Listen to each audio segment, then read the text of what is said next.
Hagamos esto rápidamente. Aquí lo que tenemos es una línea, ¿verdad? De la historia, ¿no? De todas las cuestiones que han sucedido. Y vamos a ver esto para que podamos entrar en lo que estábamos analizando hace rato.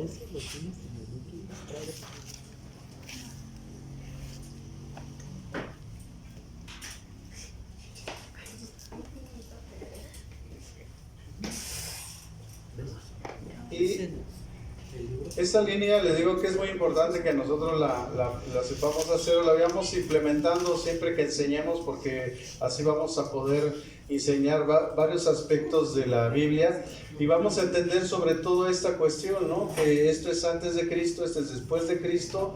Aquí está la cruz, ¿verdad? Del sacrificio. Donde se separa el antiguo pacto o antiguo testamento, que teológicamente debe de ser antiguo pacto. Nosotros debemos decir antiguo pacto, ¿no? Digo, con la gente, pues como es más entendible el nuevo, antiguo testamento, pues así les hablamos. Pero ya en un ambiente teológico, en un seminario, en una escuela, tenemos que hablar de antiguo pacto y nuevo pacto. Y como sabemos, el antiguo pacto estaba bajo la ley y el nuevo pacto está bajo la gracia de Dios. Esto es después de Cristo, ¿no? Entonces, si nosotros vemos, bueno, pues el inicio de todas las cosas, ¿verdad? Con Adán y Eva. Después viene la era de los patriarcas, en este caso Job, Abraham, Isaac, Jacob, José y la tribu de Israel. Después encontramos a Moisés, donde es dada la ley. Después continuamos con Josué, el que introduce al pueblo de Israel a la tierra prometida. Empieza la era de los jueces. Ahí encontramos a Otoniel, a Od, a Sangar, a Débora, ¿verdad? Esa famosa mujer Débora, a Gedeón, a Tola, a Jefté, Ibsán, Elón, Adón, Sansón y Samuel. Aquí encontramos los jueces. Después entramos a la era de los reyes, donde lo principal es, bueno, pues Saúl, David y Salomón. Después de Salomón, bueno, pues vienen otros reyes, ¿no? Que generalmente encontramos que hicieron lo malo a los ojos de Jehová. Hay cerca de solamente 2 o 3 reyes que cambiaron su vida, su aspecto, y bueno, ese tiempo que ellos reinaron fue diferente. Pero lo importante que quiero que veamos aquí entre los reyes, el primer rey, el rey Saúl, ya sabemos que por causa de que el pueblo de Israel no aceptó el reinado de Dios, pidieron un rey humano y Dios les otorgó a Saúl. Y ya vimos que resultó ser tremendamente malo, ¿no? Después viene David, y de David engendra a Salomón, quien es el que construye el primer templo, ¿verdad? Que Dios había puesto en el año 931. Viene la división del reino de Dios en 2 reinos, Judá e Israel. Y dentro de Judá encontramos a los reyes que estuvieron sucediéndolo, o que estuvieron gobernando, como Roboam, Abían, Josafat, Joram, Ocosías, Joás, Amasías, Jotam y Acaz. Y en el reino de Israel se dieron estos gobernantes: Jeroboam I, Nadab, Basa, Ela, Simri, Omri, Acab, Ocosías, Jehú, Joacás, Joás, Jeroboam II, Zacarías, Salum, Manahem, Pecaya, Peca. Y estos son los reyes que estuvieron aquí sucediendo, ¿verdad? A esto. Pero dentro de los reinados, vemos que en el reino de Israel, en el tiempo de Acab y en el tiempo de Josafat, tanto en Judá como en Israel, estaba el profeta Elías. Cuando hubo el cambio de reinado de Joram en el reino de Judá y Ocosías en el reino de Israel, es donde entra Eliseo como profeta. En el tiempo de Zacarías en el reino de Israel, pero Jotam en el reino de Judá, es cuando entra, ¿verdad?, el profeta Amós. Pero Jotam tuvo más tiempo de reinado que Zacarías, y Jotam tuvo el tiempo, mientras aquí en Israel hubieron 2 reyes, en Judá solamente hubo uno, que es Jotam, y dentro del reino de Jotam está Amós y Oseas. Y aquí en el reino de Israel estaba Amós, dentro del reinado de Zacarías y dentro del reinado de Salum, Oseas. Después cambian los reyes y viene Pecaía, y es donde está el profeta Isaías, mientras que en el reino de Judá estaba Acaz, y es el tiempo también donde Isaías estuvo haciendo sus profecías. Durante el reinado del profeta Oseas vinieron dos acontecimientos importantes. Uno de ellos fue la caída de Damasco y la caída de Samaria, ¿verdad? Sabemos que los samaritanos eran una mezcla de judíos con paganos. Entonces a esa gente se le llamó samaritanos, por eso no se llevaban. Cuando Jesús encuentra a la samaritana, lo primero que ella le dice: número uno, yo soy mujer y tú no tienes que estar hablando conmigo. Número dos, los judíos y los samaritanos no nos llevamos. Y Jesús rompe con todo eso, ¿verdad? Ahí vemos la gracia de Dios, la misericordia. Y entonces Pablo lo describe así: ya no hay judío, ya no hay griego, ya no hay esclavo, ya no hay libre, ya no hay varón, ya no hay hembra. Es decir, Dios vino a traer, ¿verdad?, un compendio, ¿verdad?, de unidad en todo el reino de Dios, en lo que es el reino del Señor Jesucristo. Durante el periodo babilónico, que fue en el año 597 al 593, que, ¿verdad?, viene la desobediencia de Israel, viene la prevaricación, viene la idolatría, todas esas cosas. Entonces, como consecuencia, Dios trajo un castigo que fue la esclavitud, y la primera esclavitud vino con el gobierno babilónico. En el año 527 a.C., el rey Nabucodonosor, rey de Babilonia, terminó con la independencia judía al conquistar Judea y capturar Jerusalén. El rey babilónico deportó al rey judío Joaquín junto con su familia y su corte hacia Babilonia. Nabucodonosor instaló al tío de Joaquín en el trono de Judá y le cambió el nombre de Manatías a Sedequías. Eso lo encontramos en el segundo libro de los Reyes, en el capítulo 24. Nabucodonosor en realidad tuvo autoridad sobre Judá, quizá desde el año 604 a.C., pero después del año 597 a.C., ese control fue más completo y absoluto. Y fue aquí, durante esta cautividad en Babilonia, que se desarrolló entre los judíos la práctica de la adoración en la sinagoga. Esto es importante, hermanos. Cuando empezó por primera vez, al ya no estar en el templo, al ya no poder estar donde Dios había establecido a través de Salomón el primer templo, ¿qué hicieron los judíos? Establecieron las sinagogas, y esto se desarrolló, ¿verdad?, en este periodo, en el periodo babilónico, donde los judíos empezaron a hacer lo que es ahora conocemos como la sinagoga, donde principalmente, ¿verdad?, se leían las escrituras y las personas compartían, hacían una interpretación acerca de los escritos bíblicos y cómo los acontecimientos, ¿verdad?, de la revelación bíblica venían sucediéndose en sus tiempos. Al no tener entonces el templo, los judíos piadosos, la gente dedicada a Dios, se juntaron para aprender y aplicar la ley. Y los maestros de la ley también, ellos tomaron el lugar del sacerdocio del templo para proveer el liderazgo espiritual que el pueblo necesitaba. Porque si hay algo que el pueblo de Dios no puede estar, es con un liderazgo religioso. Por eso es absurdo que la gente no quiera someterse a un pastor y no venir a una iglesia, cuando la historia dice claramente que el pueblo de Israel vio esto como una necesidad. El pueblo de Dios no puede estar sin dirección, sin tener un líder, alguien al cual tú te sometas y yo mismo me someta. Así como ustedes tienen un pastor que soy yo tengo un pastor al cual yo le rindo cuentas, al cual cuando tengo situaciones voy a verlo, o cuando tengo alguna consulta le llamo por teléfono. Y mi pastor tiene otro pastor, y ese pastor otro pastor, y así estamos, hermanos, todos dependiendo los unos de los otros, y Dios por encima de todos nosotros, dándonos cobertura, dándonos dirección y a cada uno impartiendo sabiduría para delegar, para instruir y para guiar al pueblo de Dios. O sea, aquí no hay llaneros solitarios. Hasta el llanero solitario tenía toro, ¿no? Entonces, nadie puede decir, no, a mí Dios me habla directamente. No. Dios estableció autoridades. Y la autoridad de la iglesia es el pastor. Le guste a quien le guste y al que no le guste, de toda forma. Un día se va a dar cuenta que necesita al pastor.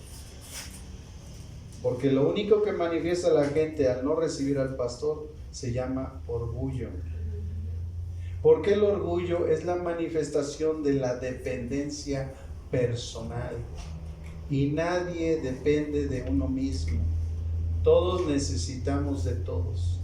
Por eso Dios estableció autoridad. Entonces ellos, viendo esta necesidad, ellos, ¿verdad?, empiezan a armar todo este proceso de la sinagoga, la gente que iba a estar ahí dirigiéndola. Entonces vino el estudio de la ley, reemplazaron los sacrificios de los animales y la obediencia ética al ritual del templo. Y entonces Jeremías, ¿verdad?, que había predicho una cautividad en los años 70 antes de Cristo, ahí lo vemos en Jeremías 25, capítulo 25, versículo 11. Jeremías había profetizado esta cautividad por causa del pecado del pueblo de Israel. Entonces, en los años 539 antes de Cristo, en el año 539, el rey Ciro, rey de Persia, conquistó Babilonia. El rey Ciro conquista Babilonia, del cual dice Dios, Ciro, mi siervo. ¿Por qué? Porque a pesar de que era un rey pagano, que no conocía a Dios, Dios tenía un propósito con él. Así nosotros vemos, amados hermanos, cómo Dios usa incluso a los paganos para hacer su perfecta y santa voluntad, porque nuestro Dios es un Dios soberano. Entonces viene la conquista de Babilonia por el rey Ciro de Persia, y al desviar de su curso normal el agua Éufrates, Ciro y los persas llegaron a ser la máxima autoridad del Medio Oriente. Bajo Ciro terminó la cautividad en Babilonia para algunos de los judíos, y entonces entramos al siguiente periodo. Del periodo babilónico pasamos al periodo persa, que fue del año 539 al 331, ¿verdad? Si nosotros hiciéramos una línea y pusiéramos esto, lo pusiéramos acá, veríamos cómo se van sucediendo las cosas, ¿verdad?, hasta que el periodo de nuestro Señor Jesucristo. Ciro entonces, en el primer año de su reinado, promulgó un decreto permitiendo que los judíos regresaran a su tierra. Liberó algunos de los tesoros tomados del templo, y entonces dice que prometió que reedificarían un templo. Entonces nosotros aquí vemos que fue en el tiempo del rey Ciro que se construye el segundo templo. Este templo que había hecho en el año, ¿verdad?, Salomón, antes del año 931, cuando él muere y se divide el pueblo de Israel, se construye en el tiempo del rey Ciro el segundo templo de Israel. Eso es importante que nosotros lo sepamos. Entonces, la mayoría de los judíos se quedaron en los lugares bien establecidos y prósperos del reino de Ciro. Pero los grupos, un grupo de 42.360, conducidos por Sesbazar, regresaron a Jerusalén alrededor del año 537 a.C.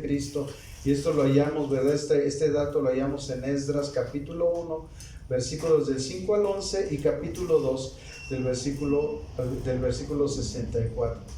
Entonces comenzaron a reedificar el templo, pero el trabajo languideció debido a la oposición de parte de los residentes de Palestina.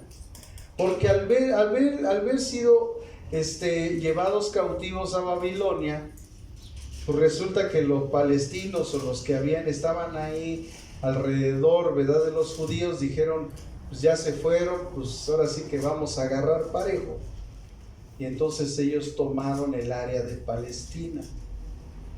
¿Por qué es importante esto saberlo, hermanos? Porque nosotros así entendemos hoy el conflicto que hay entre Israel y Palestina.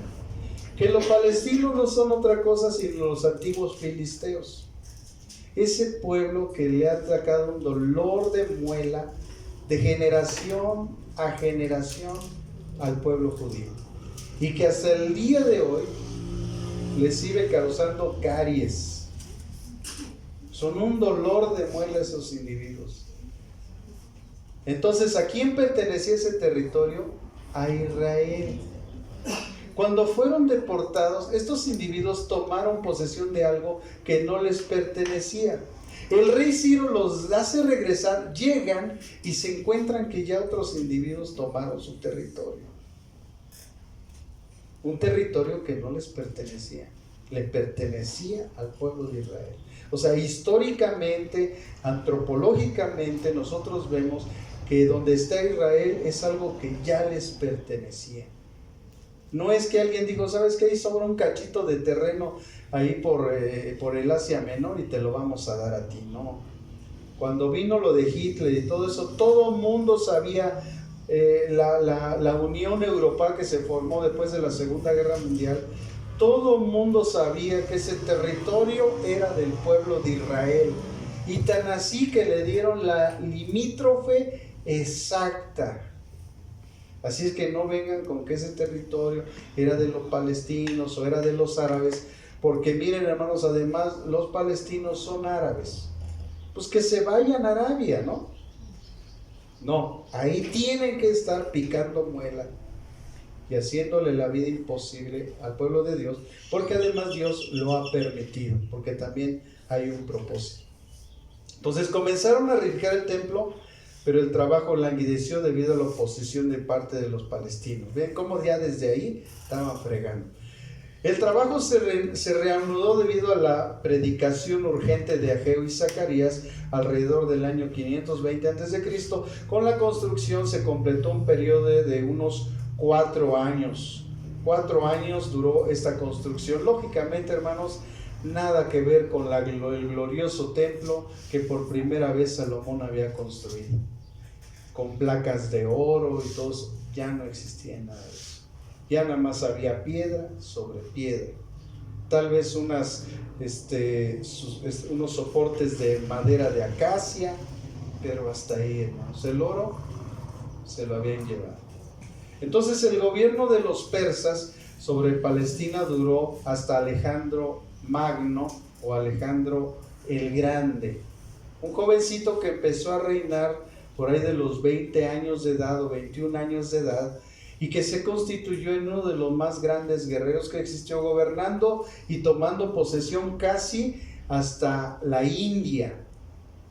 Casi hasta la India. No pudo pasar de la India porque los hindúes fue el único pueblo que resistió al gobierno de Alejandro Magno. ¿Por qué? Porque ellos ya llevaban cerca de 20 años en guerra conquistando, y cuando llegaron a la limitación de la India, los hindúes pues estaban bien armados, tenían elefantes, tenían armamentos que Alejandro el Magno nunca había visto, y entonces ellos detuvieron el avance del gobierno de Alejandro Magno, porque los hindúes usaban los elefantes. Hay unas imágenes en las películas donde Alejandro está con un caballo y hay un elefante enfrente de él. Pues no es otra cosa sino la representación de los hindúes, cómo ellos usaron los elefantes como instrumentos de guerra, y entonces derribaron y derrotaron a Alejandro el Magno por usar ese tipo, ¿verdad?, de protección, ¿verdad?, guerrera que ellos tenían, ese avance en esas cosas de la guerra. Entonces, ven qué importante es saber la historia, hermanos. Entonces comenzaron a reedificar el templo. Vino entonces Zacarías, Ageo, ¿verdad?, en el año 520. El gobierno de los persas sobre Palestina duró hasta Alejandro el Grande. y él los derrotó en la batalla de Arbela en el año 331 antes de Cristo. Alejandro el Magno los derrota a los persas, y entonces él establece un nuevo gobierno. Y todo esto, hermanos, no es otra cosa sino la profecía de Daniel, el cual había enseñado. Cuando vemos la imagen, ¿verdad?, de la estatua de Daniel, no es otra cosa sino la descripción de los gobiernos que estamos ahorita nosotros tocando.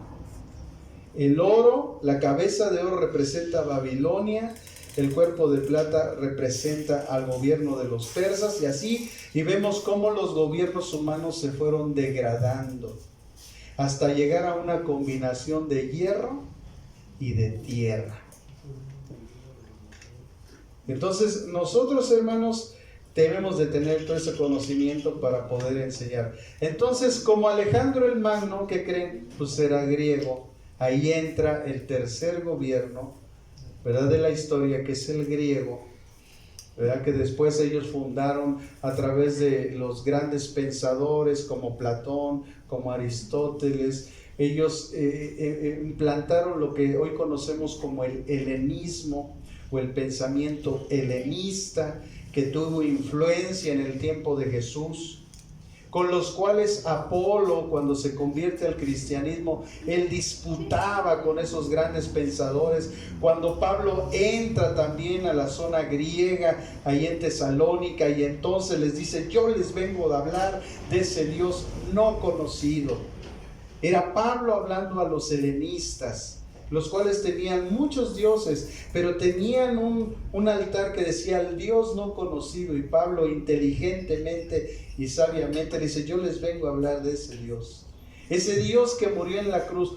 O sea que nosotros, hermanos, en vez de atacar a la gente con los dioses, tenemos nosotros que meterles el evangelio de una forma sabia y entendida, porque si yo llego tumbando muñecos, no, pues me van a colgar en la esquina.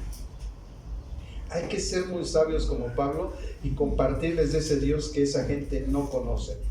Entonces, aún durante el periodo del gobierno persa sobre Palestina, la influencia de los griegos en la área se había desarrollado rápidamente, y los mercaderes griegos llevaban su influencia y civilización a todo el mundo del Mediterráneo. Las conquistas de Alejandro el Grande de Macedonia siguieron y aceleraron luego la difusión de la cultura griega conocida como el helenismo. Felipe, el padre de Alejandro, había preparado a Macedonia para que fuera una maquinaria militar poderosa. Durante su vida convirtió a las ciudades-estado de los griegos en tributarias de Macedonia. Estaba ante la perspectiva de nuevas conquistas cuando murió en el año 337 a.C. Alejandro tenía el carácter agresivo y las habilidades militares de su padre, pero tenía una característica que históricamente se conoce de Alejandro Magno: él era homosexual.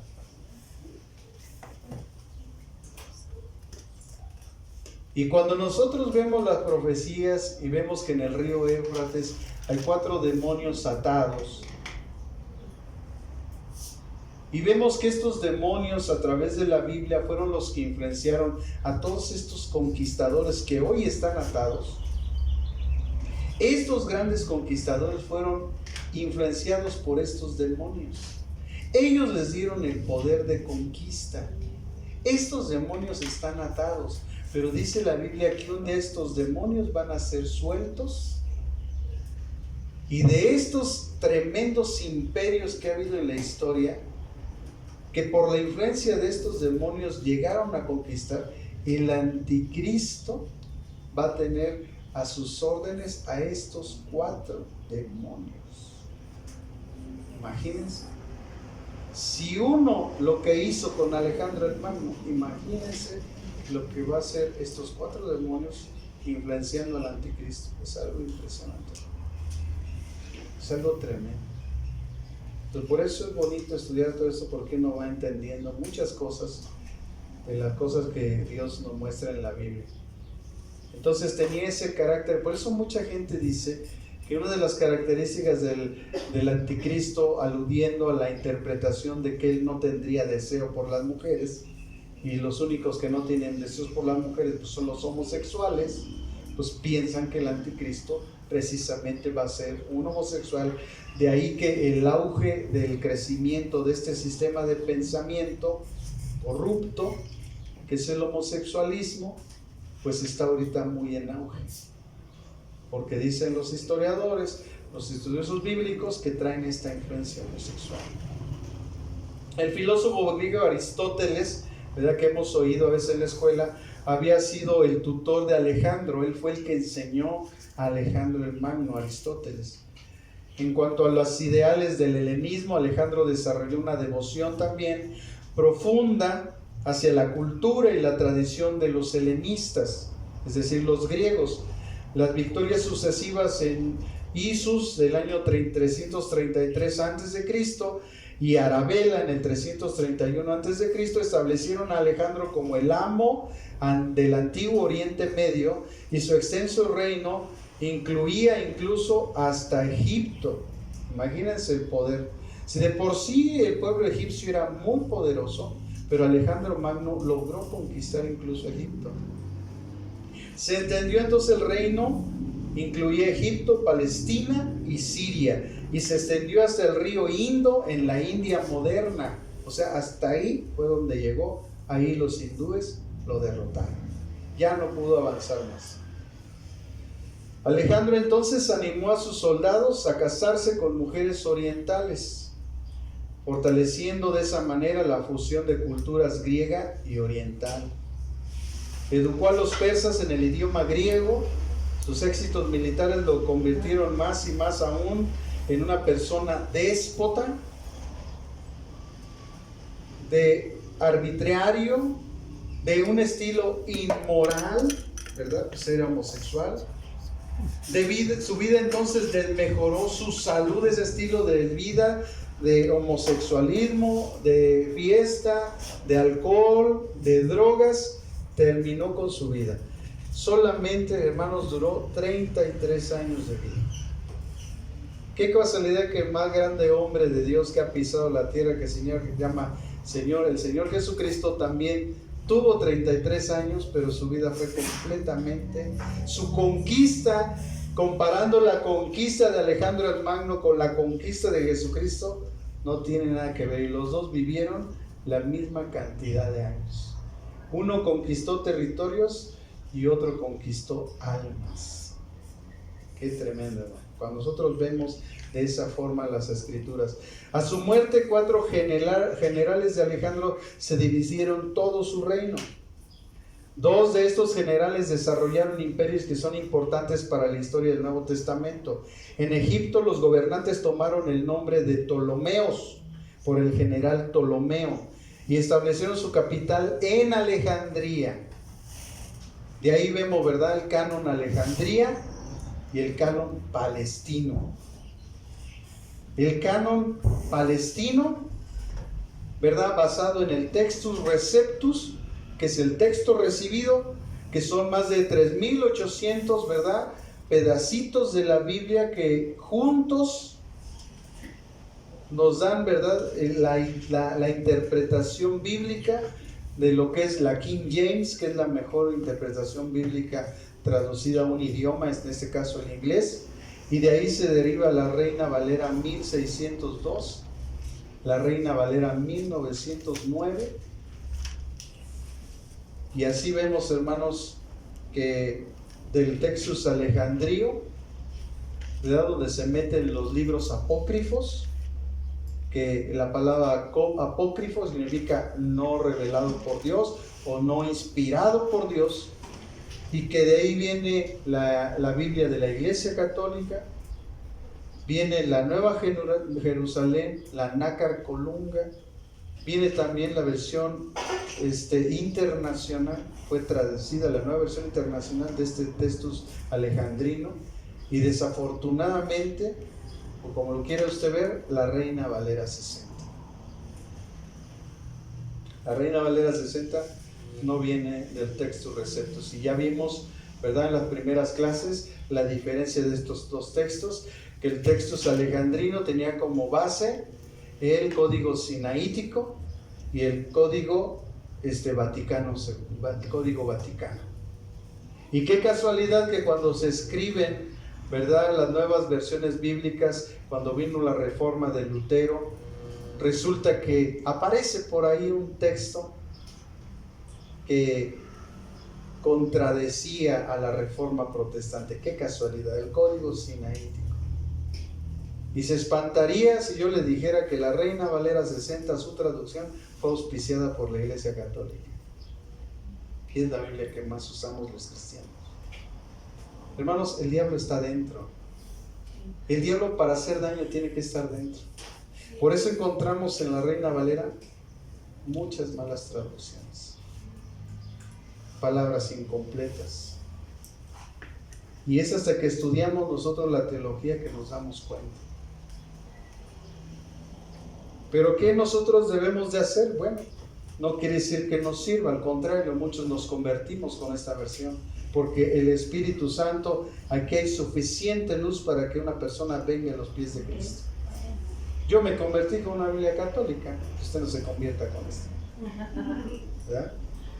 Con la del mormón, pues nunca se va a convertir. Entonces, dentro de este contexto, ¿verdad?, de Alejandro el Magno, encontramos una de las historias, ¿verdad?, que hemos escuchado. ¿Alguna vez has escuchado acerca de Cleopatra? Bueno, esta mujer dicen que murió en el año 30 antes de Cristo. Todos sabemos la historia, ¿verdad?, que se enamoró. Bueno, la ponen bonita, pero yo creo que ahí hubo, aparte de perversión, otras cosas, ¿no? Fue una de las últimas gobernantes de los Ptolomeos, Cleopatra. Esta mujer estaba gobernando en Siria, y en Siria los gobernantes tomaron el nombre de Seleucidas. Entonces los sirios, toda esa región de Siria, provienen de los Seleucidas, de esos hombres que fueron gobernados por esta mujer llamada Cleopatra. Vean cómo la historia, hermano, como que se va entretejiendo y dice uno, oye, qué chulada es la historia. Pues es que usted nada más lee el Memín Pingüín, pues así nunca. Nada más ven las de Titanic.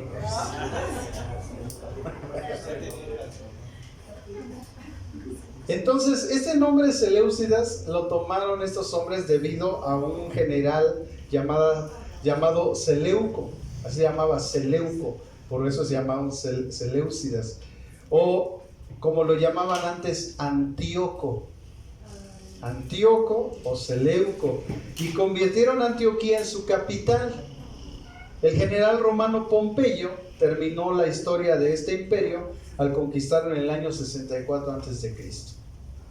Entonces vemos cómo la historia, hermanos, va entretejiéndose y nos va enseñando, ¿verdad? Entonces viene el periodo ptolomaico o tolemaico, que fue del año 320 al 198 a.C. La muerte prematura de Alejandro en el año 323 precipitó una lucha por el poder entre los principales generales. Los 4 generales que emergieron como victoriosos de esta disputa fueron conocidos como los diadokai, palabra griega que significa sucesores. Ptolomeo I fue uno de los más competentes de los generales de Alejandro. Sagazmente aceptó el liderazgo de Egipto en el año 323, evitando cualquier conflicto inmediato con los otros generales poderosos. En el año 320 dispuso al gobernador de Palestina e incorporó este territorio a su reino. En Alejandría, la capital de Egipto, o sea, porque nosotros tenemos que conocer toda esta historicidad para que veamos cómo se sucedieron las versiones bíblicas y qué influencia cultural, política, tradicional, que influenció las traducciones bíblicas. Fueron influenciadas. Entonces, ahí en Alejandría, que es la capital de Egipto, la influencia judía también era fuerte. Por eso, cuando nosotros hablamos de la Biblia, la Biblia deuterocanónica, Biblia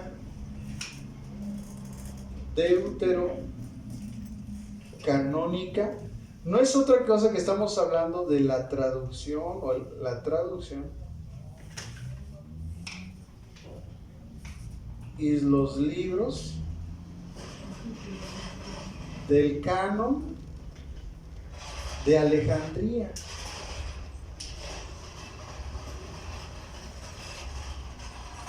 Donde incorporaron, ¿verdad?, todos los libros apócrifos.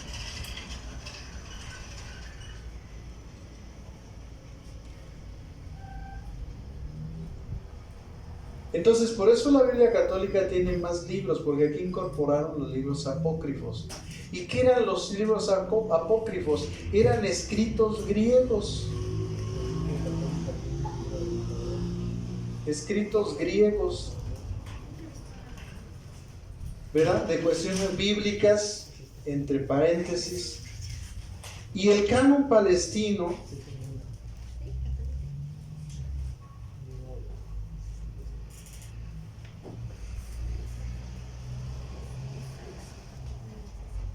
pues eran la traducción y los libros, ¿verdad?, que los judíos de Palestina, los eruditos judíos de Palestina consideraron, y de aquí que tenemos nosotros, ¿verdad?, ¿los cuántos libros? 66 libros.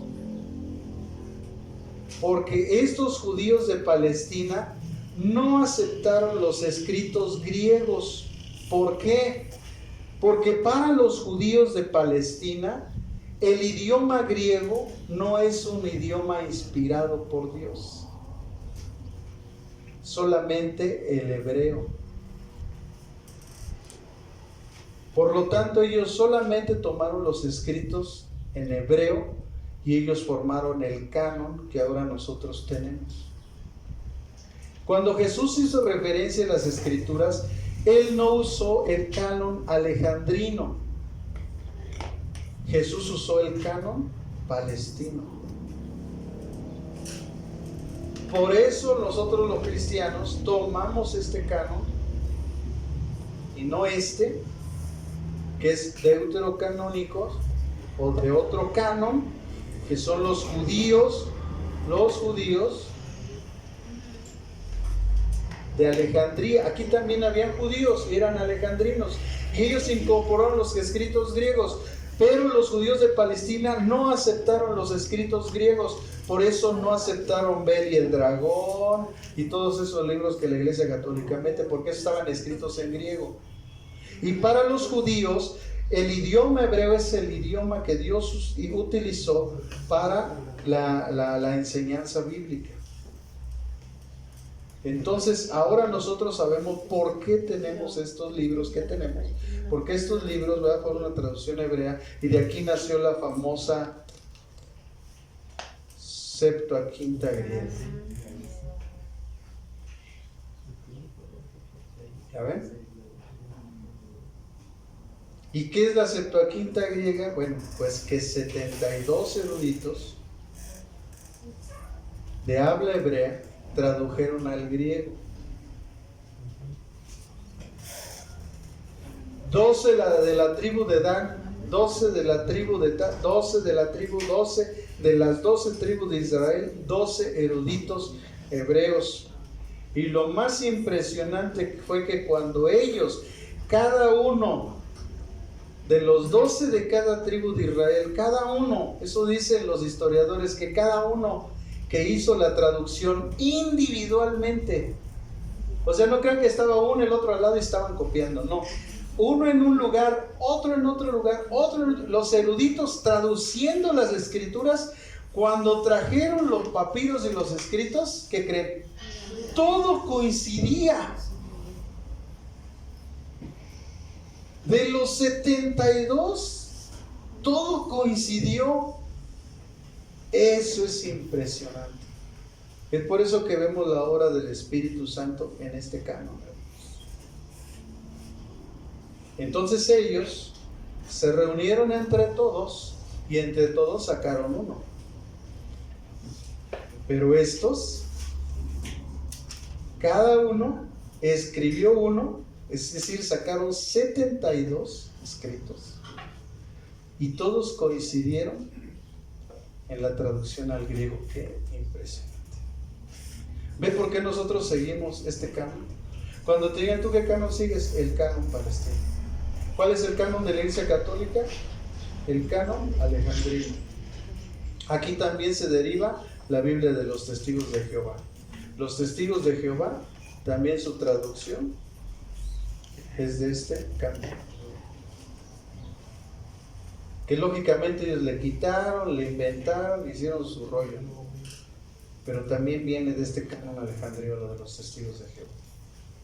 ¿Ven la diferencia, hermanos? ¿Ven cómo todo como que cuadra? Vemos la mano de Dios de una forma impresionante en su palabra. Encontramos con sentido más profundo cuando Jesús dijo: el cielo y la tierra pasarán, pero mis palabras no pasarán. Oye, para que los 72 coincidieran, eso solamente es obra del Espíritu Santo. Un ser humano normal no podría hacer eso.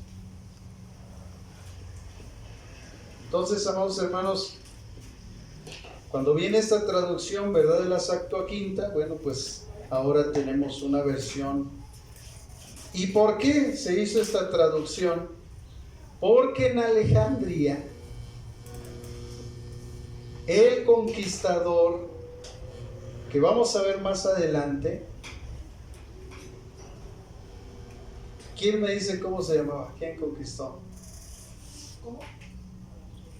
¿Quién conquistó Alejandría después? Constantino. Constantino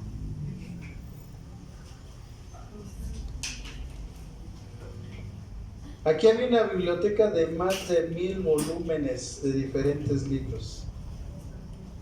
Y ellos mandaron una traducción del hebreo al griego porque ellos no leían hebreo.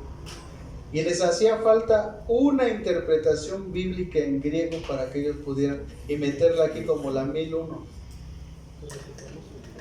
Y entonces mandaron que el sumo sacerdote de Palestina convocara a los 72 para que hicieran una traducción al griego, para que entrara en esta biblioteca de Alejandría. Entonces, vean, hermanos, cómo la historia, hermanos, nos va dando ese conocimiento, ¿no?, que nosotros vamos aprendiendo más. Entonces, la aparición de esta traducción indicaba que los residentes judíos de Egipto estaban más familiarizados con el idioma griego que con el hebreo nativo. La tradición judía mezclada con algo de leyenda enseñaba que esta traducción era obra de 72 judíos eruditos, según la relata la carta de Aristeas. O sea, hay un testimonio externo donde se dice esto que estamos nosotros diciendo. O sea, no lo decimos nada porque lo pensamos, lo creemos. No, hay un documento que da fe de lo sucedido. Y este individuo, ¿verdad?, Aristeas, que escribió esto, dice que la traducción conocida como Septuaginta es comúnmente designada con los números romanos, ¿verdad?, 70, que es el número redondo más cercano a 72, y los escritores del Nuevo Testamento frecuentemente usaron precisamente la Septuaginta. No usaron la del canon alejandrino, usaron la Septuaginta.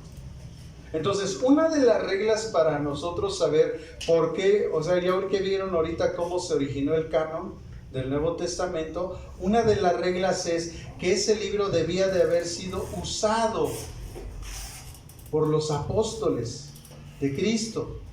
Entonces, en este caso, para saber qué versión es la correcta, es porque Jesucristo, cuando tomó el libro de Isaías, precisamente era la versión Septuaginta. Por eso sabemos, por eso tenemos ahora una línea para nosotros seguir, esta línea y no esta. Porque el Código Sinaítico y el Código Vaticano eran códices que iban a la basura porque estaban erróneos, escritos en griego, pero habían sido escritos erróneamente.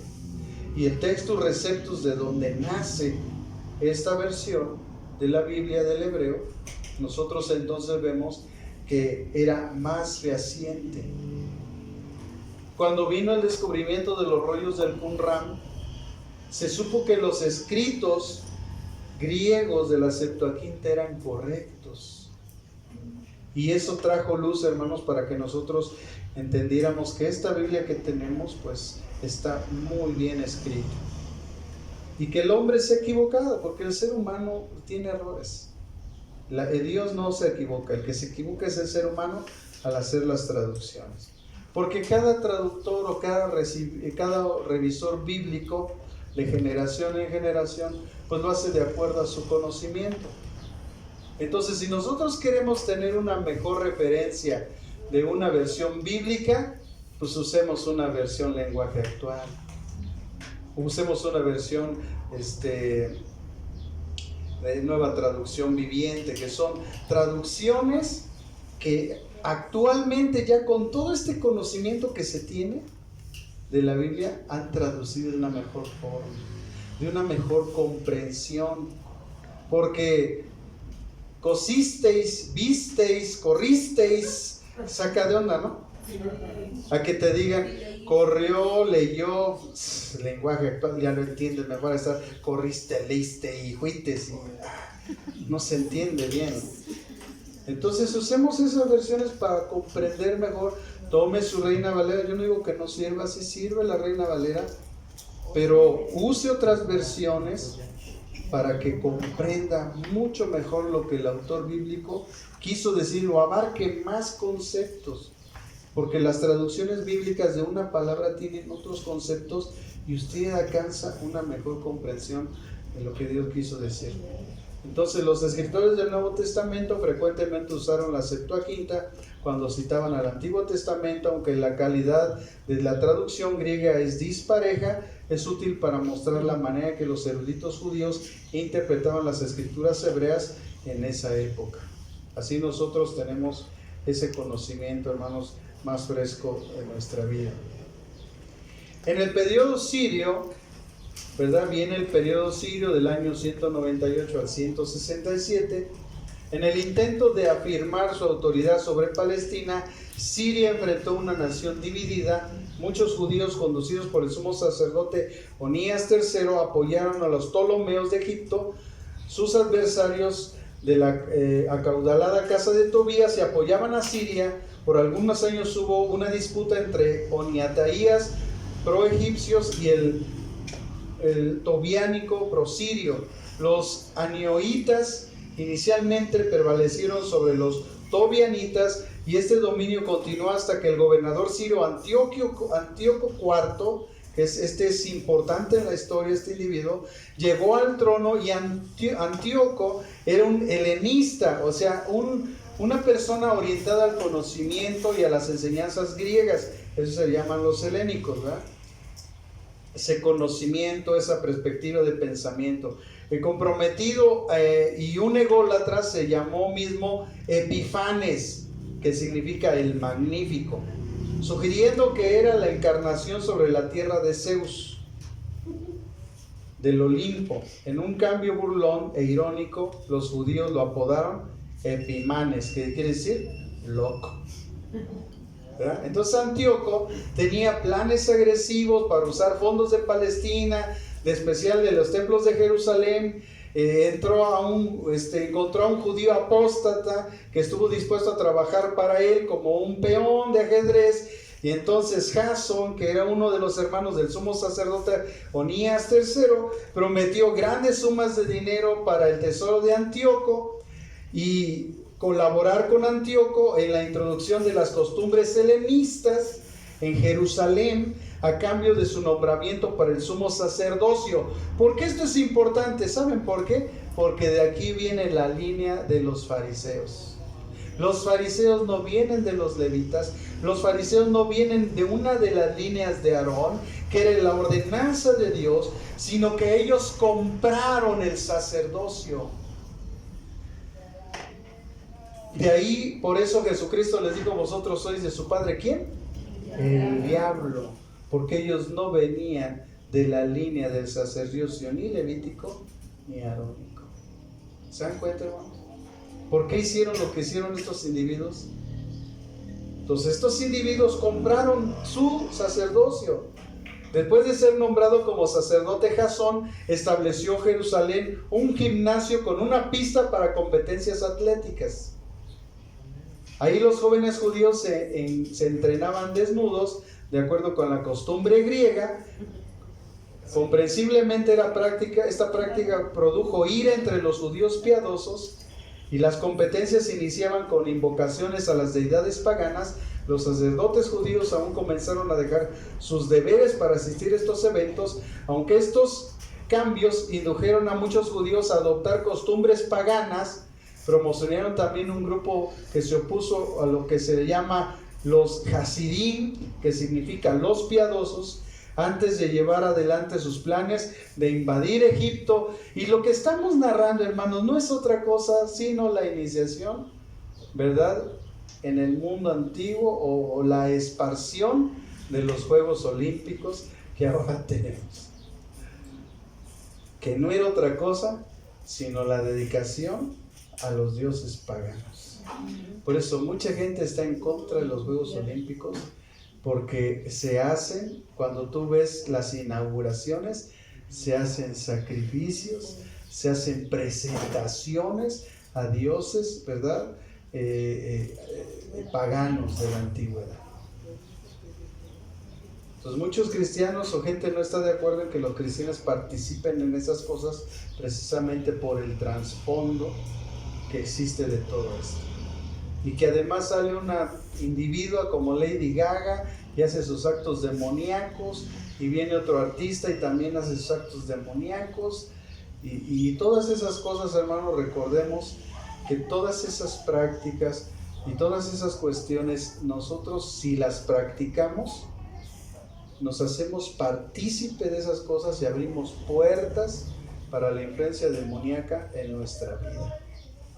Por eso seleccione su música, seleccione la gente que usted está siguiendo, las figuras, las formas, todo eso, porque usted está abriendo puertas espirituales para la influencia satánica, y el día de mañana, sin que usted se dé cuenta, esa influencia un día lo va a traer a la rebeldía, a negar a Dios, a rechazar el señorío de Jesucristo en su vida, que a veces lo vemos ya hasta con cristianos de tiempo que rechazan la soberanía de Dios.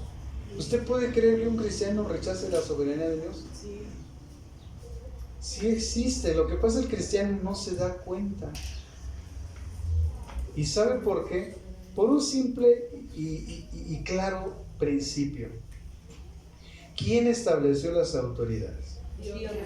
Segunda, ¿dónde puso Dios autoridades?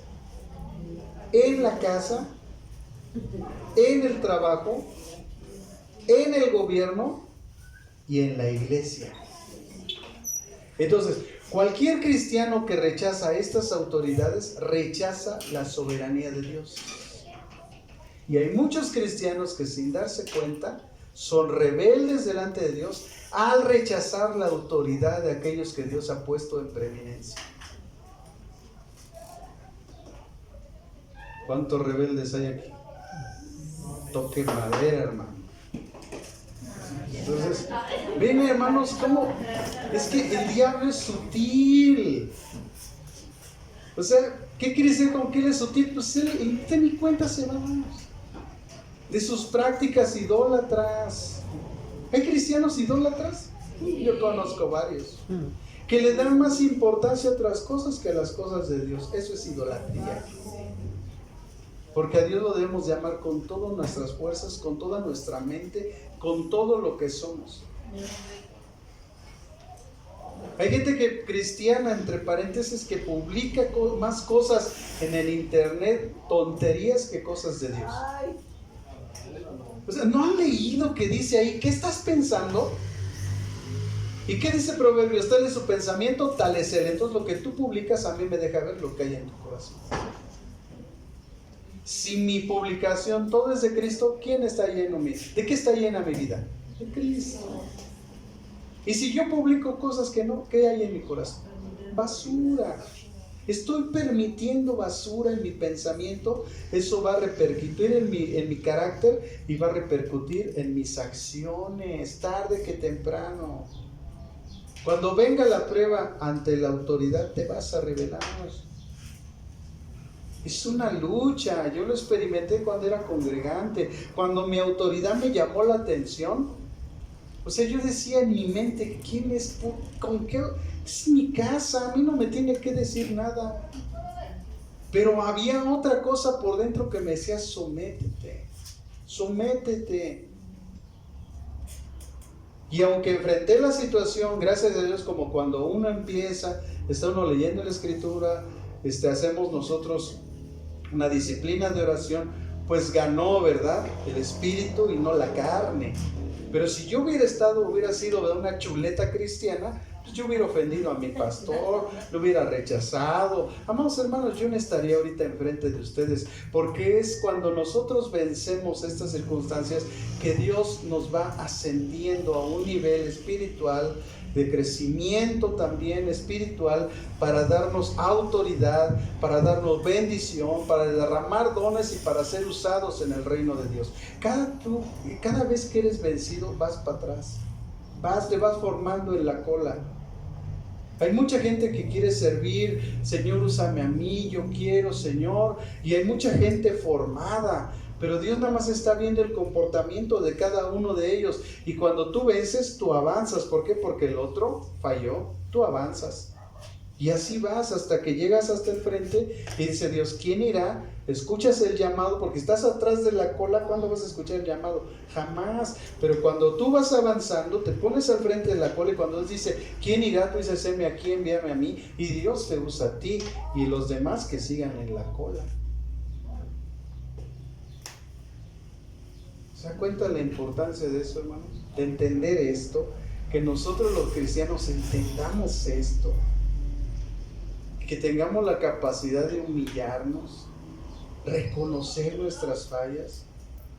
Sí, yo he pecado, sí, yo fallé, pastor, ayúdeme, ore por mí. No, que usted también se equivoca, ¿no? Usted también es hombre, ¿no? Miren, hermanos, el que nunca respeta, nunca será respetado. ¿No dice eso Pablo? No debas nada a nadie, al que honra, honra. Al que lana, lana. También. ¿Verdad?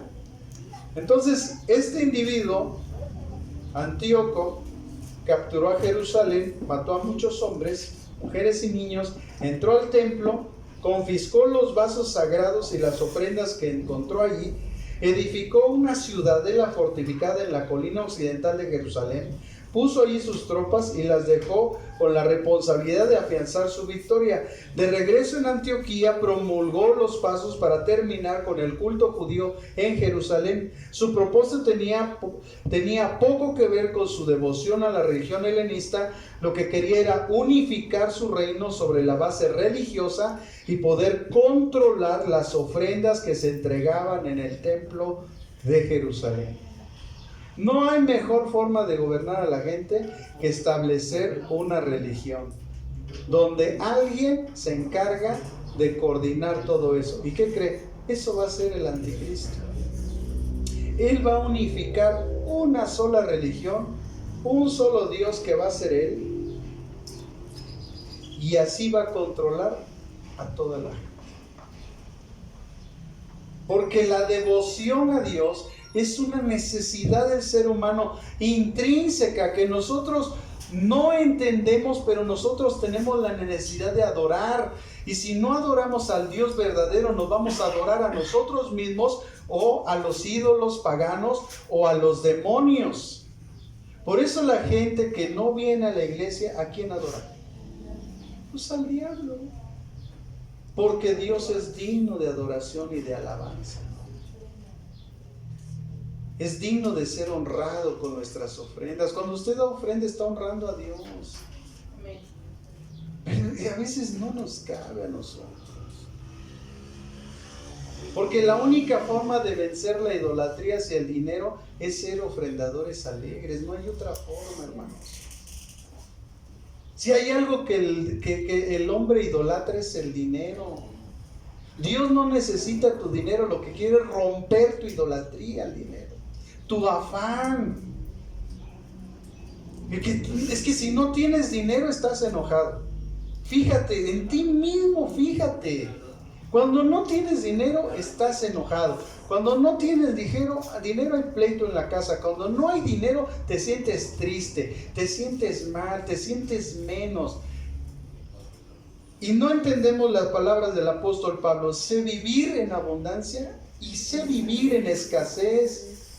Estoy contento cualquiera que sea mi situación. En todo he sido enseñado, tanto para tener abundancia como para no tenerla. Pero a muchos nos gusta ser enseñados cuando tenemos, pero no queremos ser enseñados cuando no tenemos. Porque cuando no tenemos, solamente hay una cuestión, que debemos de aprender a depender de Dios. Amén. Tú me vas a dar, Señor. Yo no sé cómo, pero así como le das a los pajaritos, a mí me vas a dar. Yo lo creo y yo sé que tú lo vas a hacer. Y Dios suple nuestras necesidades, no cumple caprichos, suple nuestras necesidades. ¿Y cuáles son las más grandes necesidades? Jesús las explicó: la bebida, la comida y el vestido.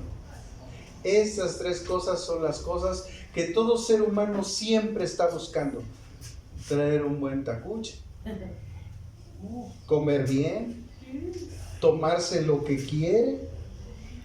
¿Y cómo lo consigue? Con el dinero.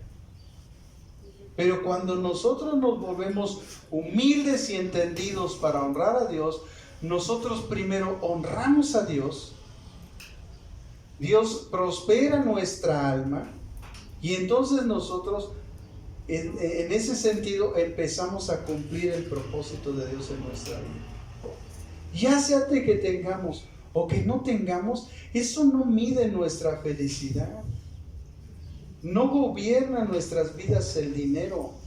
Nosotros debemos de gobernar el dinero, hacerlo mover, usarlo como se debe de usar, administrarlo, ahorrarlo, para no estar nosotros padeciendo. Porque el problema de la escasez del dinero no es porque Dios no me quiere dar, es porque yo no lo sé administrar. Porque si Dios me da 1,000 pesos, Él entiende que yo puedo administrar esos 1,000 pesos. Si Dios me da 10,000 pesos, Él entiende que puedo administrar 10,000 pesos. Si Dios me da 100 pesos, esos 100 pesos yo los tengo que administrar. Pero tú no le vas a dar a alguien a administrar tu casa cuando no sabe administrar su propia casa. Por eso cuando habla a los líderes le dice: ¿cómo tú quieres ser el que anhela obispado? El obispo es un pastor. ¿Cómo quieres ser pastor cuando no sabes gobernar a tu casa? Cuando todavía no has controlado los problemas con tus hijos, no los tienes en sujeción, no tienes una vida correcta, ¿cómo vas a ser pastor? Primero aprende a gobernar en tu casa, y ya gobernando en esa experiencia vas a poder ser pastor, porque vas a ser marido de una sola mujer, no va a ser dado al vino, y ahí viene la línea de lo que nosotros debemos de cumplir. Entonces, hermanos, Dios nos da lo que tú le has demostrado que puedes administrar.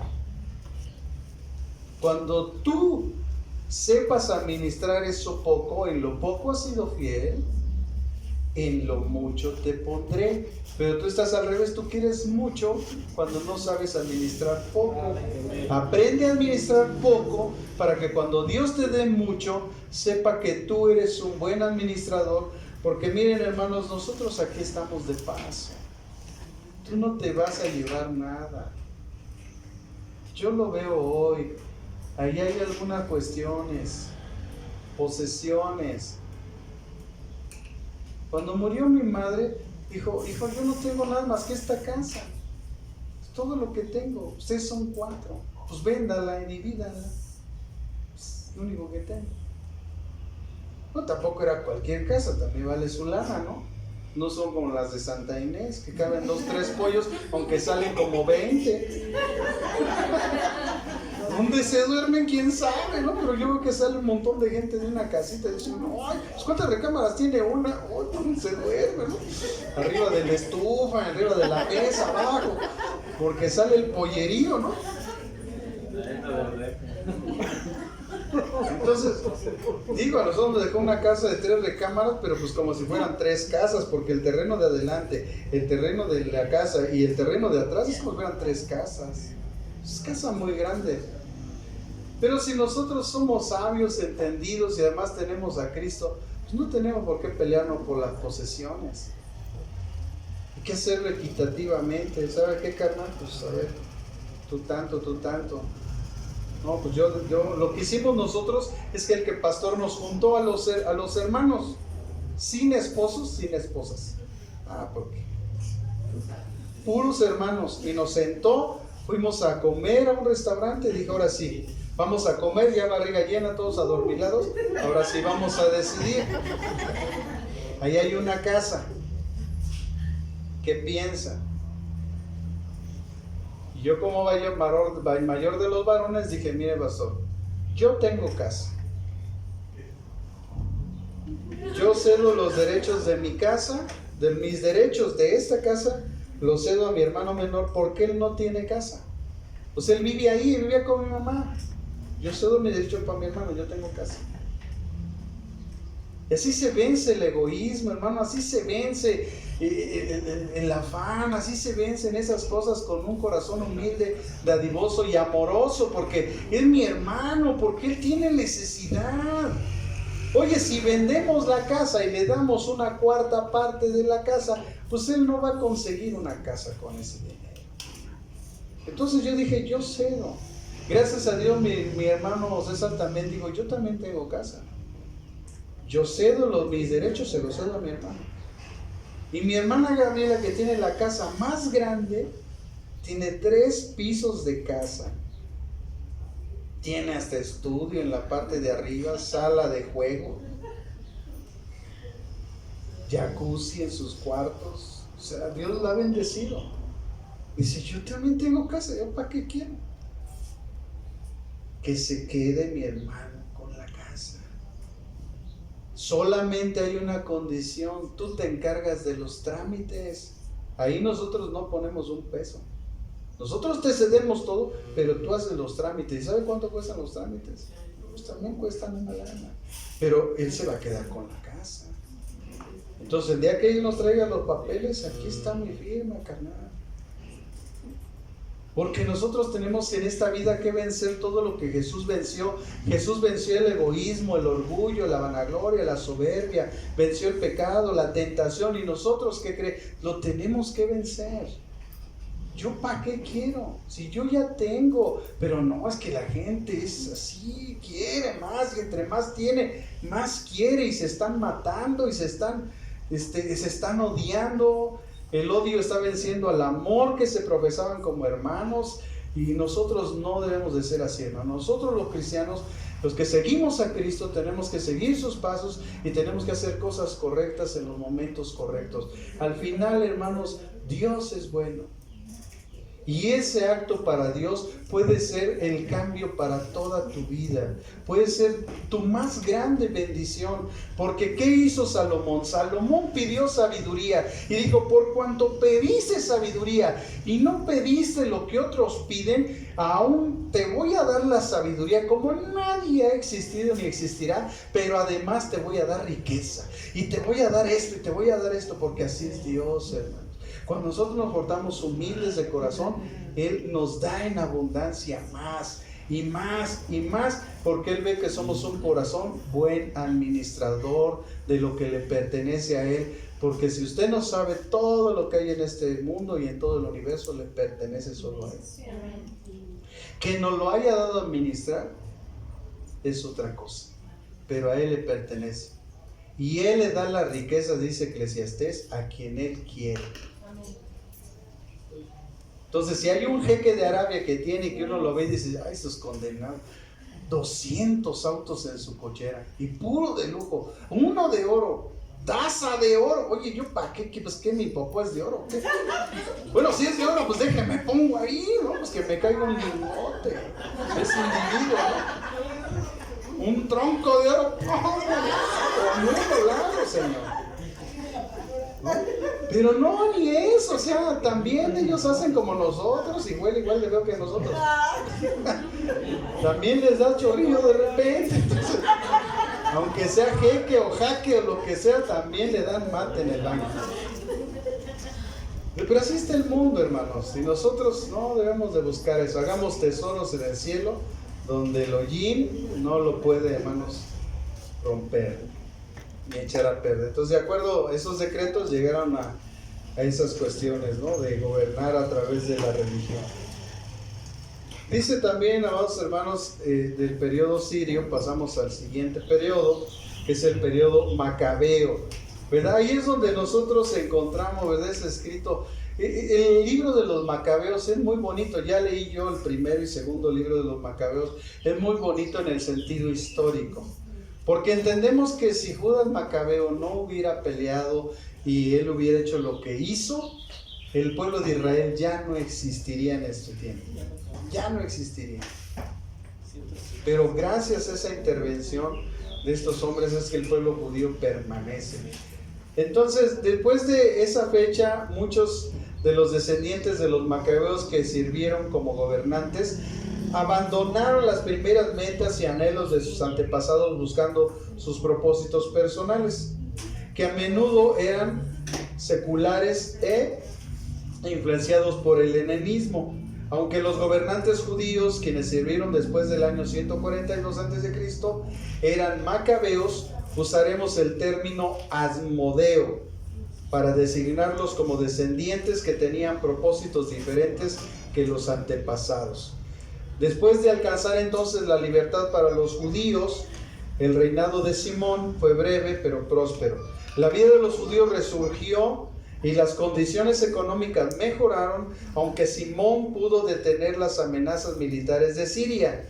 Sucumbió ante la lucha interna en una demostración de traición increíble. Ptolomeo, el yerno de Simón, asesinó junto a sus dos hijos, asesinó a dos de sus hijos. Un hijo sobreviviente, Juan Hircano, escapó y rechazó los esfuerzos militares de Ptolomeo. Hircano continuó las conquistas militares que había hecho su padre y se convirtió virtualmente en el rey de los judíos. Su crueldad alejó de él a muchos judíos piadosos, lo que empujó a Hircano a una reconciliación con los judíos ricos que tenían simpatías hacia el helenismo, ¿no? Entonces vemos ahí una confrontación interna entre los judíos, ¿verdad? Que estaban siendo gobernados y se levantan en armas porque no quisieron seguir los principios, ¿verdad?, de este gobernador Ptolomeo. Entonces, durante ese periodo de gobierno podemos encontrar el desarrollo inicial de grupos que posteriormente se convirtieron en los fariseos y los saduceos. ¿Quién me dice la diferencia entre un fariseo y un saduceo?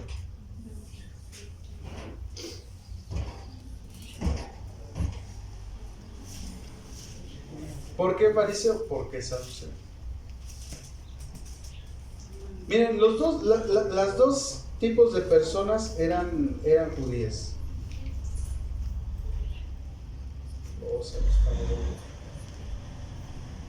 Eran judíos.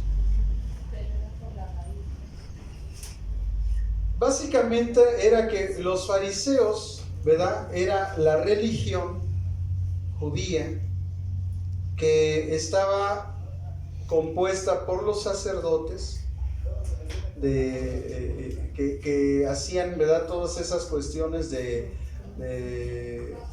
los ritos judaicos y que ya vimos que compraron, ¿verdad?, a través de los tiempos ellos compraron su sacerdocio. No venían de la línea de los levitas ni tampoco de la línea de Aarón, pues mucho menos, ¿no?, porque es más atrás.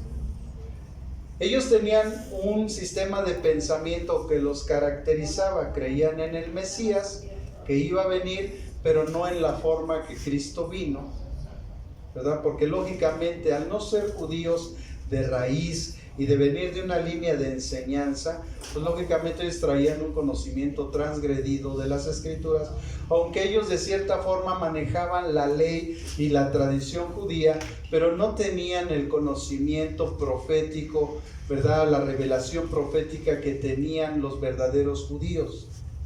Así encontramos un pobre hombre que está en la entrada del templo y que él, que era judío, de raíz judía, entiende la profecía y dice: he aquí, gracias Señor, puedo morir porque mis ojos han visto al Rey de Israel. Pues ese hombre, a pesar de su pobreza, tenía el conocimiento porque venía de la raíz judía y él sabía las profecías, lo cual no tenían los fariseos. Por eso cuando ellos aparece Jesús y les cambia sus tradiciones, sus sistemas de gobierno, su sistema de pensamiento, pues chocaron con Jesús, lógicamente, porque ellos no tenían ese conocimiento. Y los saduceos era también una religión que estaba dentro también de la época, pero que ellos principalmente, su sistema de pensamiento es que ellos no creían en la resurrección de los muertos. Por eso ellos rechazaron a Jesús, porque Jesús predicaba la resurrección de los muertos. De hecho, el tercer día yo voy a resucitar. Entonces ese era básicamente el sistema de pensamiento de los saduceos. Tenían otros pensamientos también religiosos que discrepaban de los fariseos, de la religión judía, pero básicamente ese era el pensamiento, que ellos no creían en la resurrección de los muertos. Y los judíos sí. Entonces, cuando Pablo se encuentra en una confrontación con esos dos sistemas de pensamiento, él, sabiendo que los saduceos no creen en la resurrección y los fariseos sí creían, cuando los dos, los saduceos y los fariseos, vienen en contra de Pablo, Pablo los divide cuando les dice: es que sí hay resurrección de los muertos. Y entonces los fariseos hacen, fíjense, los dos venían sobre Pablo para justiciarlo, y él los divide, y los fariseos hacen del lado de Pablo, porque Pablo tenía el mismo sistema de pensamiento en la resurrección de los muertos que los fariseos, y los saduceos, como no creían eso, se hicieron a un lado, y entonces así Pablo logró muchas cosas. O sea, Pablo era muy inteligente, ¿no? Y nosotros por eso debemos dar de esa astucia buena que nos lleve, ¿verdad?, a esos conocimientos. Entonces, estos individuos, ¿verdad?, estaban en esa época, ¿no? Y Macabeo, bueno, pues vemos que cómo ellos empezaron a participar en todas esas cuestiones. Dice también que en el año 167 un grupo de judíos reunidos junto al sacerdote anciano llamado Matatías, de la aldea de Modín o Modeín, a unos 18 kilómetros al noreste de Jerusalén, inició una revuelta contra el poder de los sirios, aunque la lucha contra Antíoco y Siria continuó por algunos años. El gobernante real de Siria sobre Palestina había terminado. ¿Y por qué es importante esto, hermano? Porque aquí vemos que se cumple en este periodo la profecía de Jesús, cuando es destruido el tercer templo de Jerusalén. ¿Ven la maravilla de este templo? Bueno, pues no va a quedar piedra sobre piedra. Fue en este periodo que se cumplió la profecía de Jesús de que ese templo iba a ser completamente derribado. Entonces, Antíoco murió en el año 163 a.C. La rivalidad y contienda entre los posibles sucesores ayudó a los judíos en su búsqueda de la libertad, y Judas murió en batalla en el año 160 a.C. y su hermano Jonatán recibió el cetro de liderazgo, y Jonatán recuperó de los sirios más tierra y libertad en un acto sorprendente para un macabeo. Aceptó el nombramiento de parte de uno de los aspirantes al trono sirio para ser el sumo sacerdote en el año 152 antes de Cristo. Entonces aquí me equivoqué, ¿verdad? Entonces fue después la destrucción del tercer templo, fue la del segundo. Entonces, hermanos, vemos cómo los antecedentes históricos nos van marcando los procesos de la línea, ¿verdad?, que Dios nos quiere enseñar para que nosotros sigamos aprendiendo más y podamos hilar la historia y poder explicarle a la gente, ¿verdad? Entonces surgió uno de los periodos, que es el periodo Asmodeo, en el año 142 al año 63, ¿verdad? Cuando tenemos aquí a Cristo, vemos cómo los periodos van de más a menos. Y cuando nosotros partimos de Cristo va de menos a más. Entonces cuando decimos el periodo 142, estamos hablando aquí al 160, al 63. Vamos de más a menos. Y cuando decimos, ¿verdad?, después de Cristo, es de menos del año 0 o 1 al año 2020. Así es como nosotros entendemos estas cifras que estamos viendo aquí, 142 al 63. Nosotros podríamos decir aquí 162 y aquí al 63. De más a menos, nos vamos acercando aquí a la cifra 0. Entonces así es como nosotros vamos entendiendo esto de los años, ¿no? Porque a veces nos complicamos, ¿no? ¿Pero por qué dice esto? No entiendo. Bueno, ahí está, hermanos. Ahí está. Entonces, después de esta fecha, muchos de los descendientes de los macabeos se vieron como gobernantes y abandonaron las primeras metas, los anhelos de sus antepasados, buscaron sus propios propósitos personales, que a menudo eran seculares, influenciados por el helenismo, aunque los gobernadores judíos, quienes se vieron después del año 142 a.C., eran macabeos. Usaremos el término Asmodeo, ¿verdad?, como ya lo vimos. Y durante ese periodo de gobierno, como estábamos viendo, se convirtieron, ¿verdad?, los fariseos y los saduceos en ese periodo neotestamentario. Los fariseos eran descendientes de los Hasidim, que eran inicialmente se habían unido a los hermanos macabeos en sus esfuerzos por obtener la libertad de los judíos. Entonces, hermanos, vemos que ellos eran descendientes de los Hasidim. Los fariseos no eran de la descendencia levítica. Entonces ellos adquirieron su sacerdocio por cuestiones políticas y económicas. Después entonces de alcanzar esa libertad para los judíos, el reinado de Simón fue breve pero próspero. La vida de los judíos resurgió y las condiciones económicas mejoraron, aunque Simón pudo contener las amenazas militares de Siria, sucumbió ante la lucha interna. En una demostración de traición increíble, Ptolomeo, el yerno de Simón, asesinó junto a sus dos hijos y un hijo sobreviviente. Juan Hircano escapó y rechazó esos esfuerzos militares de Ptolomeo. Bueno, esto me fui un poco más atrás, ¿no? Esto ya lo habíamos visto. Aquí se me está moviendo esta cuestión. Dentro de este periodo, entonces, hay dos situaciones que concluyen con este periodo y preparan el camino para el ambiente político que encontramos en el Nuevo Testamento. Aquí ya vamos a entrar, hermanos, a ese ambiente político, cultural, religioso, que nosotros vamos a ver con el que se encontró Jesús. Recuerden que durante todo este periodo es el periodo, ¿verdad?, de que habla de Malaquías hasta Cristo, que fueron 400 años que se le llamaron, ¿qué? ¿Cómo? Los 400 años de oscuridad. Los 400 años de oscuridad. ¿Por qué se les llamó así?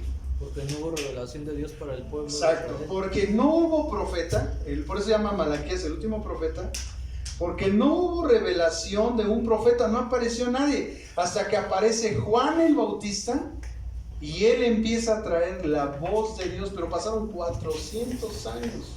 En esos años, en ese periodo, es lo que nosotros estamos aquí contando. Por eso decimos año 162, o sea, si nosotros ponemos los 400, entonces ponemos el 400 acá, ¿no? 400 acá. Y en ese periodo se desarrolló la rebelión de los macabeos, ¿no? Exacto, es aquí, en este periodo de los 400 años que dice Eddie del oscurantismo, donde no hubo profeta,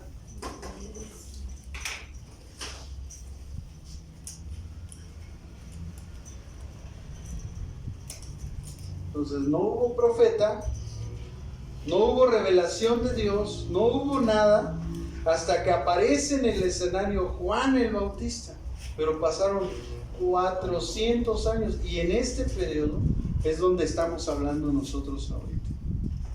En este periodo fue cuando se escribieron estos libros apócrifos. Por eso también no fueron considerados como inspirados por Dios, porque en este tiempo Dios no habló. ¿Y por qué llamamos la palabra de Dios? Porque es lo que Dios habló. Entonces, si Dios no habló y aquí se escribieron esto no puede ser palabra de Dios. O sea, sí, ya vamos a entenderlo mejor, ¿no? Entonces, cuando me digan, es que tú metiste los apócrifos, ¿y sabes qué son? Pues son los libros que se escribieron en los 400 años desde Malaquías hasta que apareció Juan el Bautista, y en este tiempo Dios no habló. Entonces, Dios no habló, ¿quién habló? El hombre o el diablo. No hay de tres, porque Dios no habló. Solamente hay tres fuentes de inspiración: Dios, el diablo y el hombre. Tú también inspiras, ¿no? Cuando te aventabas el verbo con la novia: porque te quiero más que mis ojos, porque mis ojos te vieron. Bueno, esa inspiración es una inspiración del hombre. Pero el diablo también inspira cosas malignas, ¿no? Y que solamente son discernidas cuando las traemos a la palabra de Dios. Cuando el diablo habla algo y va en contra, decimos, no, eso no es de Dios. Usamos esa palabra, eso no es de Dios. Entonces, habiendo un caos, hermanos, general en Palestina, trajo la atención dentro de este periodo hay dos situaciones que concluyen con este periodo y preparan el camino al ambiente político que entramos en el Nuevo Testamento. Primero, Antípater, un idumeo que era un hábil oportunista político, manipuló las circunstancias para obtener el favor de Hircano II, el sumo sacerdote Asmodeo, que gobernó después del año 67 antes de Cristo. O sea, ya aquí, mira, en este periodo 67 antes de Cristo, Hircano llegó a ser instrumento de un grupo de judíos ricos liberados por Antípater, el padre de Herodes. Ahí ya surge Herodes, ¿no? Su padre Antípater, el grande, Herodes el grande de los tiempos del Nuevo Testamento.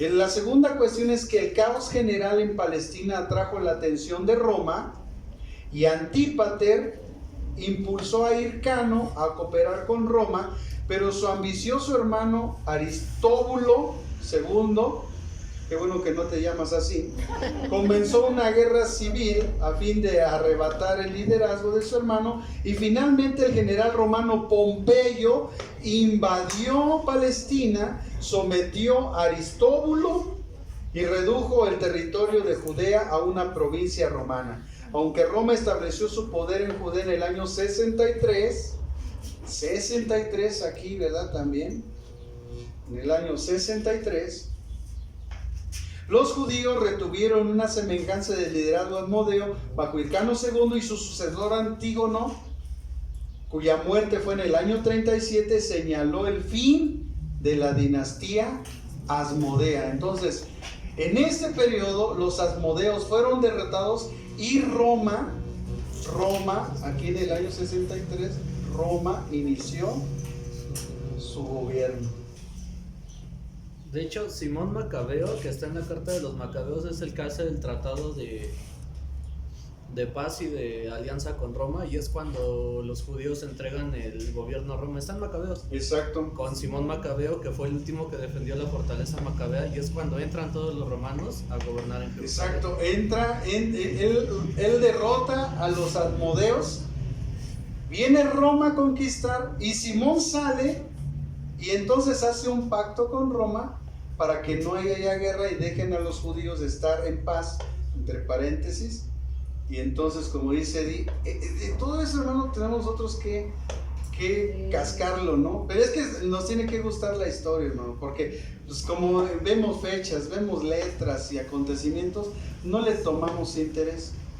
Pero si nosotros vamos leyendo con comprensión, ay, pasó esto y luego es, aunque no se aprenda los nombres, ¿no? Porque pues este individuo, imagínense, ¿no? O sea, de por sí decir Giovanni y esas cosas ya, ¿no? Brian y... Entonces, imagínense este individuo, ¿no? Que tiene un nombre medio... Bartolo, mejor dile, ¿no? Más fácil. Entonces, sus enemigos tenían temor de sus ambiciones, exitosamente tramaron su asesinato en el año 44, y en una caótica lucha por el poder romano tomó poder Octavio, sobrino de César, y afirmó su posición con una victoria notable en las fuerzas de Antonio y Cleopatra, y su victoria llevó a Roma desde un periodo de expansión agresiva a uno de paz relativa, conocido como la paz romana. Y así, amados hermanos, ¿verdad? Vamos avanzando y vamos llegando a estas historicidad. Entonces, como vemos, todo este conocimiento, hermanos, que nosotros vamos adquiriendo, nos ayuda, hermanos, muchísimo en nuestro conocimiento bíblico.